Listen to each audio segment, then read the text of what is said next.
ओम नमो भगवते वासुदेवाय। आप सभी का माघ महात्म्य में स्वागत है। 24 अध्यायों की कथाएं हमने सुन ली है और आज बारी है 25वें अध्याय की। आशा करती हूँ आपने जैसे पिछले अध्यायों को नित्य नियम से सुना वैसे ही बचे हुए अध्यायों को भी सुनेंगे, क्योंकि माघ महीने में अभी केवल कुछ ही दिन शेष रह गए हैं। आप इन कथाओं को सुनकर प्रभु की असीम कृपा के पात्र बने। पिछले अध्याय में हमने सुना था कि कैसे उस मुनि ने पिशाच को केरल देश ब्राह्मण की मुक्ति के बारे में बताया। अब पिशाच आगे क्या कहता है, ध्यान से सुनिए। पिशाच कहने लगा, हे मुनि, केरल देश का ब्राह्मण किस प्रकार मुक्त हुआ, यह कथा कृपा करके विस्तार पूर्वक कहिए। देवद्युति कहने लगे, केरल देश में वासु नाम वाला एक वेद पारंगत ब्राह्मण था। उसके बंधुओं ने उसकी भूमि छीन ली, जिससे वह निर्धन और दुखी होकर अपनी जन्मभूमि त्याग कर देश विदेश में घूमता हुआ किसी व्याधि से ग्रस्त होकर मृत्यु को प्राप्त हो गया। उसका कोई बांधव न होने के कारण उसकी औघर्व वैदिक क्रिया नहीं हुई और न ही उसकी दाह क्रिया हुई। इस प्रकार क्रिया के लोप होने से निर्जन वन में प्रेत होकर चिरकाल तक फिरता रहा। शीत, ताप, भूख, प्यास से, दुख से हाहाकार करता हुआ वह नंगे शरीर रोता फिरता था, परंतु उसको कहीं सद्गति नहीं दिखाई देती थी। सर्वथा दान न देने से वह अपने कर्म का फल भोगता था। जो लोग अग्नि में आहुति नहीं देते, भगवान का पूजन नहीं करते, वे आत्मविद्या का अभ्यास नहीं करते, अच्छे तीर्थों से विमुख रहते हैं।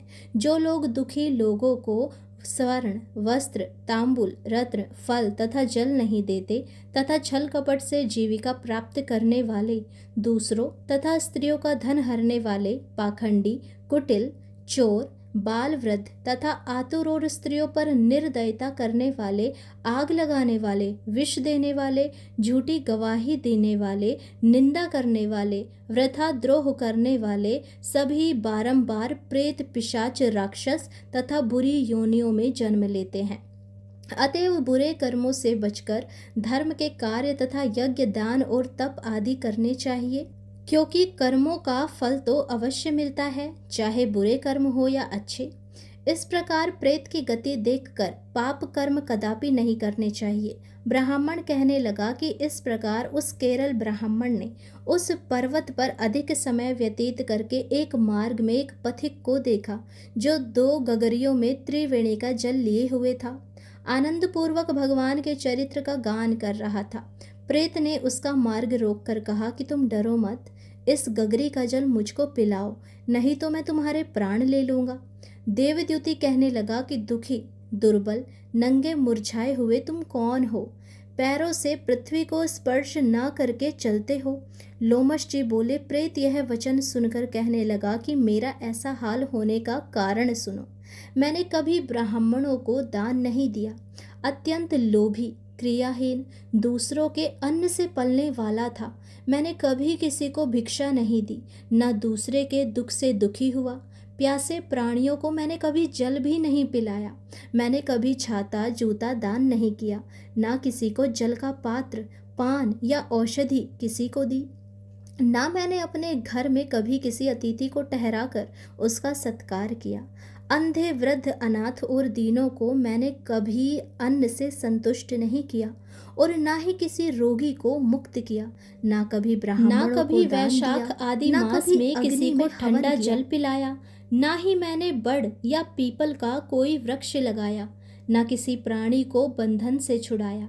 कभी कोई व्रत करके शरीर को नहीं सुखाया। इस कारण मेरा पूर्व जन्म सब बुरे कार्यों में ही व्यतीत हुआ। मेरे पूर्व जन्म के कर्मों से ही मेरी यह गति हुई है। इस वन में व्याघ्र, भेड़िए से बचा हुआ मांस तथा जंतुओं के खाने से गिरे हुए फल, वृक्षों पर लगे हुए सुंदर फल तथा झरने का सुंदर जल सब ही मिलते हैं, परंतु देव इच्छा से मैं कुछ नहीं खा सकता। सर्प की तरह केवल पवन भक्षण करके जीवन व्यतीत करता हूँ। बल, बुद्धि, मंत्र, पुरुषार्थ से लाभ हानि, सुख दुख, विवाह मृत्यु, जीवन भोग, रोग तथा वियोग में केवल भाग्य ही कारण होता है। कुरूप, मूर्ख, कुकर्मी, निंदित तथा प्राकर्म से हीन मनुष्य भी भाग्य से ही राज्य भोगते हैं। काणे लूले लंगड़े नीतिहीन निर्गुण नपुंसक भाग्य से राज्य प्राप्त करते हैं। पर्वत पर भी बलवान राक्षस पिशाच रहते हैं, जिनमें से कभी कभी कोई कोई कहीं कहीं वन में फिरते हुए अपने कर्म के अनुसार अन्न जल प्राप्त करते हैं। परंतु आपको उनका भय नहीं होना चाहिए, क्योंकि धर्मात्मा पुरुषों की उतनी पवित्रता ही रक्षा करती है जितनी उनके पास होती है, और धर्मात्मा पुरुषों की तो पवित्रता का क्या ही गुणगान करें। ग्रह नक्षत्र देवता सर्वथा धर्मात्माओं की रक्षा करते हैं। यह पिशाच आप जैसे भक्त की तरफ आंख उठाकर भी नहीं देख सकते। जो नारायण भगवान की भक्ति से पवित्र रहता है, उसको प्रेत पिशाच पूतना कोई बाधा नहीं दे सकते। भूत बेताल पिशाच गंधर्व काकिन शाकिनी ग्रह रेवती यज्ञ मात्र ग्रह भयंकर ग्रह कृत्या सर्प कूष्मांड तथा दूसरे दुष्ट जंतु पवित्र वैष्णव की तरफ देख भी नहीं सकते। जिसकी जिह्वा पर गोविंद नाम और हृदय में वेद तथा श्रुति विद्यमान है, जो पवित्र और दानी है, उनको कभी भय नहीं हो सकता। हे ब्राह्मण, इस प्रकार कर्मों का फल भोगता हुआ मैं यहाँ रहता हूँ, ऐसा सोचकर मैं शोक नहीं करता। एक बार मैं जनवालिनी नदी के किनारे पर गया। वहां पर घूमते हुए मैंने सारस के वचनों को सुना था। तो भक्तों, आज का यह 25वां अध्याय यहीं पर समाप्त होता है। हम आज की ही कथा में अगला यानी कि 26वें अध्याय की कथा भी सुनेंगे, क्योंकि माघ महीने के अब केवल कुछ ही दिन शेष रह गए हैं। तो हम कुछ दिनों से एक साथ 2 अध्यायों की कथाएं डाल रहे हैं, ताकि माघ मास के रहते ही ये कथाएं पूरी हो सके। आइए अब सुनते हैं आगे की कथा, जो कि 26वें अध्याय की है। पथिक कहने लगा कि हे प्रेत, तुमने सारस के वचन किस प्रकार और क्या सुने, सो कृपा करके कहिए। प्रेत कहने लगा कि इस वन में कुहरा नाम की नदी पर्वत से निकलती है। मैं घूमता घूमता उस नदी के किनारे पहुंचा और थकावट दूर करने के लिए वहां पर ठहर गया। उसी समय लाल मुख और तीखे दांतों वाला एक बड़ा बंदर वृक्ष से उतरकर जल्दी से वहां पर आया, जहां एक सारस सोया हुआ था। उस चंचल बंदर ने कई एक पक्षियों को देखकर उस सोए हुए सारस को दृढ़ता से पैरों से पकड़ लिया, और तो सब पक्षी उड़कर वहां से चले गए, परंतु सारसी भयभीत होकर विलाप करती हुई वहीं पर रुक गई। नींद के दूर होने तथा भय से नेत्र खोलकर सारस ने बंदर को देखा और मधुर वाणी से कहने लगा, हे बंदर, तुम बिना अपराध मुझको क्यों दुख देते हो? इस संसार में राजा भी केवल अपराधियों को ही दंड देता है। तुम्हारे जैसे श्रेष्ठ प्राणी किसी को पीड़ा नहीं देते। हम अहिंसक और दूसरों के कर्मों को नहीं देखते। जल की काई खाने वाले, आकाश में उड़ने वाले, वन में रहने वाले, अपनी स्त्री से प्रेम करने वाले और दूसरों की स्त्री को त्यागने वाले, दूसरों की बुराई से दूर रहने वाले, चोरी ना करने वाले, बुरी संगतों से दूर रहने वाले, किसी को कष्ट ना देने वाले, सो इस प्रकार मुझ निरपराधी को हे बंदर छोड़ दो। मैं तुम्हारे पहले जन्म के वृतांत को जानता हूँ। अब ये वचन सुनकर वह बंदर उसको छोड़कर दूर बैठ गया और कहने लगा कि तुम मेरे पूर्व जन्म के वृतांत को कैसे जानते हो? तुम अज्ञानी पक्षी हो और मैं वन में घूमने वाला हूँ। सारस कहने लगा कि मैं अपनी जाति की स्मृति के बल से तुम्हारे पूर्व जन्म का सब वृतांत जानता हूँ। तुम पूर्व जन्म में विंध्य पर्वत के राजा थे और मैं तुम्हारे कुल का पूज्य पुरोहित था। तुम राजा होकर अपनी प्रजा को पीड़ा दिया करते थे। विवेकहीन तुमने बहुत सा धन इकट्ठा किया। सो वानर, प्रजा के पीड़न रूपी अग्नि की ज्वाला से तुम पहले ही तप चुके हो। पहले तुम कुंभी पाक नरक में गिराए गए। तुम्हारे शरीर को नरक में 3000 वर्ष बीत गए। फिर नरक से निकलकर बचे हुए पापों के कारण इस बंदर की योनि में आए और मुझको मारना चाहते हो। पूर्व जन्म में तुमने ब्राह्मण के बाग से लूटकर बलपूर्वक फल खाए थे। उसका यह भयंकर फल हुआ है कि तुम वानर और वनवासी हुए। प्राणी अवश्यमेव अपने किए हुए कर्मों को भोगता है। इसको देवता भी नहीं हटा सकते। इस प्रकार मैं सारस का जन्म लेकर भी अज्ञान से मोहित नहीं हुआ।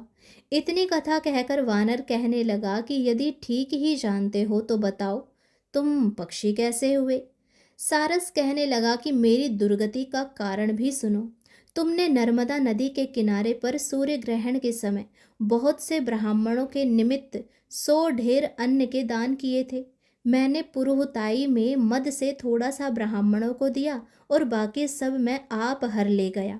इन ब्राह्मणों के द्रव्य का अपहरण करने से पाप से मैं पहले काल सूत्र नरक में और फिर रक्त करदूर नरक में, जहाँ पर बड़े बड़े कीड़े थे और रक्त तथा पीप से भरा हुआ नाभि तक नीचे सिर और ऊपर पैर किए हुए पीप चाटता हुआ, उस दुर्गंध वाले नरक में कीड़ों आदि से काटा जाकर 3000 वर्ष तक उस यातना को भोगता रहा। मैं नरक के दुख का वर्णन नहीं कर सकता। फिर नरक की यातना से मुक्त होकर यह सारस का जन्म पाया, क्योंकि पूर्व जन्म में अपनी बहन के घर से कांसे का बर्तन चुराया था। इसको मैंने एक जुआरी को दिया, इसी से मैं सारस योनि में आया। यह मेरी स्त्री पिछले जन्म में ब्राह्मणी थी, इसने भी कांसे की चोरी की थी, इसी से यह मेरी स्त्री और सारसी हुई। यह सब मैंने तुमसे कर्म फल को कहा। अब भविष्य की बात भी सुनो। अब मैं, तुम और यह मेरी स्त्री भी हंस होंगे और काम रूप देश में सुख से निवास करेंगे। फिर इसके पश्चात गौर योनि में और फिर जाकर दुर्लभ मनुष्य योनि को प्राप्त होंगे। इसमें मनुष्य पाप और पुण्य दोनों ही कर सकता है।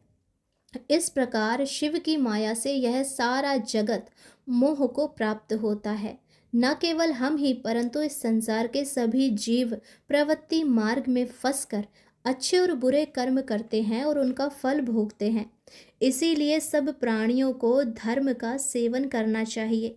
देवता, असुर, मनुष्य, व्याघ्र, कीड़े मकोड़े सभी के कंटक रूपी मार्ग नहीं छूटता। केवल वेदांत जानने वाले योगी ही इस मार्ग से बच सकते हैं। इसी कारण बड़े बड़े महात्मा भी कर्म फल को टाल नहीं सकते। उपाय से तथा बुद्धि से कोई भी इसको नहीं बदल सकता। तुम पहले राजा थे, फिर नरक में गए, अब बंदर की योनि में वन में फिरते हो और फिर भी ऐसा ही जन्म पाओगे।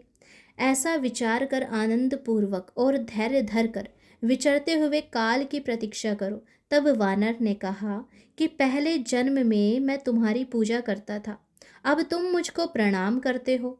तुम जाति के स्मरण से मेरे पूर्व जन्म के वृतांत को जानते हो। आनंद पूर्वक रहो, तुम्हारा कल्याण हो। तुम्हारे वचनों को सुनकर मैं मोह रहित होकर वन में विचरूंगा। प्रेत कहने लगा कि हे पथिक, मैंने नदी के तट पर बंदर और सारस का यह संवाद सुना, तब मुझको बोध हुआ और मोह तथा शोक का नाश हुआ। तो भक्तों, आज का यह 26वां अध्याय भी और 25वां अध्याय भी, दोनों अध्याय समाप्त होते हैं। कल के दिन हम सुनेंगे 27वें और 28वें। 28वां अध्याय हमारा आखिरी अध्याय है, यानी कि अब 2 अध्याय और शेष बचे हुए हैं, तो उनकी कथा भी मैं जल्द ही आपके लिए लेकर आऊँगी। तब तक के लिए आप इस वीडियो को लाइक करें, चैनल को सब्सक्राइब करें, और यदि आपको माघ मास के इन महात्म्य की कथाएं पसंद आ रही है तो चैनल को सब्सक्राइब करें और वीडियो को हर किसी को शेयर करें, ताकि हर कोई माघ मास के अंतिम दिनों में इन कथाओं को सुने और प्रभु की कृपा के पात्र बने। राधे राधे, हरे कृष्ण।